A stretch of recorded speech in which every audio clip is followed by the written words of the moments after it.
अगला current affairs, हीरा बेटा हमारे सामने, ये है हैनिपा वायरस। अब देखिए हैनिपा वायरस है कोई भी वायरस हो, इसकी एक पहचान आपको क्या दिख रही है, जहां चमगादड़ होगा वहां पे बीमारी होगी।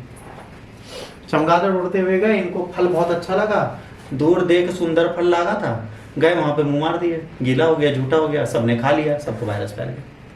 सुअर से भी फैल रहा है, किसानों के घाव से भी फैल रहा है, घोड़ों से भी फैल रहा है, तो कहीं से भी फैल रहा है। अब इस वायरस के बारे में उत्तरी अमेरिका में निपा का एक हैनिपा वायरस, कैम्प हिल वायरस का पता चला है, जो अमेरिका में फिर से एक नया वायरस आ गया।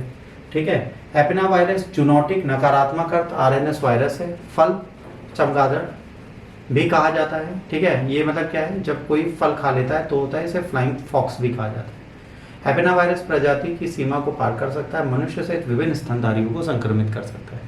जितने चमगादड़ों की बीमारियां वो सबको संक्रमित करती हैं। ये प्रायः गंभीर श्वसन रोग, इंसेफेलाइटिस इंग्लिश ही पढ़ते हैं, encephalitis and are associated with high case fertility rate. Encephalitis का कारण बनते हैं, मतलब जो सांस ना लेने के चक्कर में लोगों का दम फूल जाता है उसके लिए, और इसमें मृत्यु दर बहुत ज़्यादा है। ठीक है, दो सबसे उल्लेखनीय हैनिपा वायरस जो हैं वो है हेड्रा वायरस, ऑस्ट्रेलिया में हुई थी, मृत्यु दर 70% थी।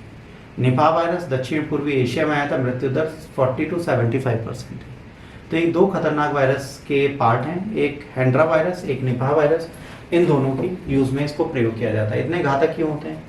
ये कई प्रोटीनों को एनकोड करने की क्षमता नहीं है, जो संक्रमित पशु और मनुष्यों को जन्मजात प्रतिरक्षा प्रक्रिया को अवरुद्ध करते हैं, मतलब जो आपकी फाइटिंग कैपेबिलिटीज हैं, ठीक है, उसको इम्यून को पूरी तरीके से बैन कर देते हैं। This inhibit the cells respond to viral infection. ये वायरल संक्रमण के प्रति कोशिका की प्रतिक्रिया को बाधित करते हैं और वायरल प्रतिक्रिया की अनुमति को देते हैं and allow viral replication. Henipavirus संरक्षण, ये चमगादड़, घोड़े, शुअर के साथ सीधे संपर्क में आता है, दूषित भोजन पानी से आता है, शारीरिक तरल पदार्थ, नितर संभार, श्वसन की बूंदों के माध्यम से मानव में फैलता है। जैसे कोविड फैला था सेम उसी तरीके से ये फैला जा सकता है। इसके लक्षण चक्कर आएगा, सिर दर्द होगा, बुखार आएगा, मांसपेशियों में दर्द होगा। हालांकि मृत्यु प्रायः तब हो जाती है जो गंभीर इंसेफेलाइटिस का रूप ले लेता है, भ्रम, असामान्य प्रतिक्रिया, दौरे और कौमे जैसे लक्षण आते हैं, मतलब आपको भ्रम की स्थिति होने लगे तब आपको दिक्कत होती है। ठीक,